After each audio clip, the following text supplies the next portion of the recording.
السلام علیکم۔ آج کی ویڈیو میں آپ سورہ انفال آیات 29 تا 37 کا سوال نمبر 1 اور سوال نمبر 2 کا جواب نوٹ کریں گے۔ سوال نمبر 1، اس سبق میں تقوی کے کیا انعامات بیان ہوئے ہیں؟ جواب: تقوی کے انعامات۔ اس سبق میں تقوی اختیار کرنے والوں کے لیے جن انعامات کا ذکر کیا گیا ہے وہ درج ذیل ہیں۔ نمبر 1، نیکی اور بدی میں فرق۔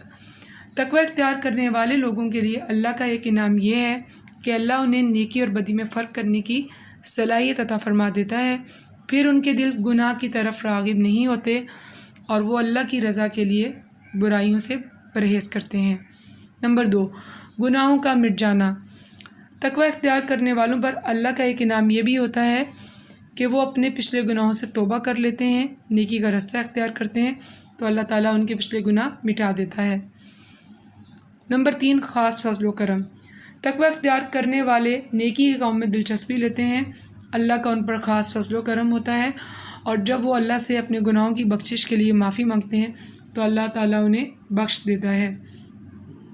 نمبر 4، مقامات مقدسہ کی سرپرستی۔ جو لوگ تقوی اختیار کرتے ہیں، اپنے آپ کو برائی سے بچاتے ہیں، ان کو اللہ کی طرف سے دنیا میں کسی مقدس مقام کی سرپرستی عطا ہو جاتی ہے، جیسے حرم پاک، مدرسہ یا مسجد وغیرہ۔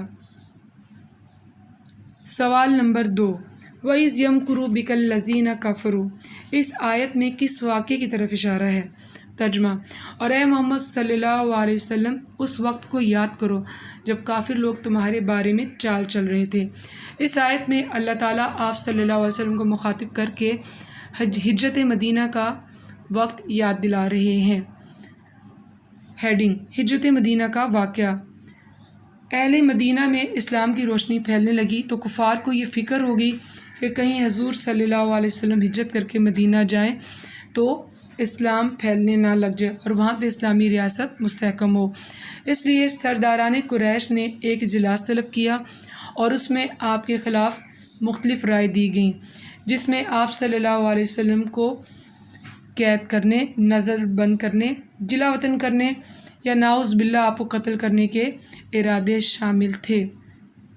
اللہ تعالیٰ نے آپ کو وہ وقت یاد دلایا ہے کہ جب کفار آپ کے خلاف سازش کر رہے تھے تو ایک طرف تو وہ چال چل رہے تھے اور دوسری طرف اللہ چال چل رہا تھا، یعنی کہ کفار کی سازشیں سب اللہ کی وجہ سے ناکام ہو گئیں، کیونکہ اللہ تعالیٰ حالات و واقعات کو بدلنے کا اختیار رکھتا ہے۔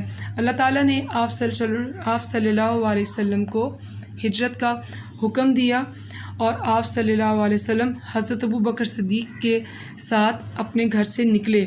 اس وقت کفار کے نوجوانوں نے آپ صلی اللہ علیہ وسلم کے گھر کا محاصرہ کر رکھا تھا، لیکن اللہ کی طرف سے آپ کو پہلے ہی آگاہ کر دیا تھا۔ آپ نے گھر سے نکلتے وقت مٹی کی ایک مٹھی ان کے سروں پر ڈال دی اور کسی کو آپ کے نکلنے کا پتہ ہی نہیں چلا اور آپ صلی اللہ علیہ وسلم وہاں سے غار ثور تک پہنچ گئے۔ بعد میں کفار نے آپ کا پیچھا کیا لیکن وہ آپ کو نہ پکڑ سکے اور بالآخر آپ بخیر و عافیت مدینہ پہنچ گئے، یعنی کہ کفار اپنی سازش میں کامیاب نہ ہو سکے۔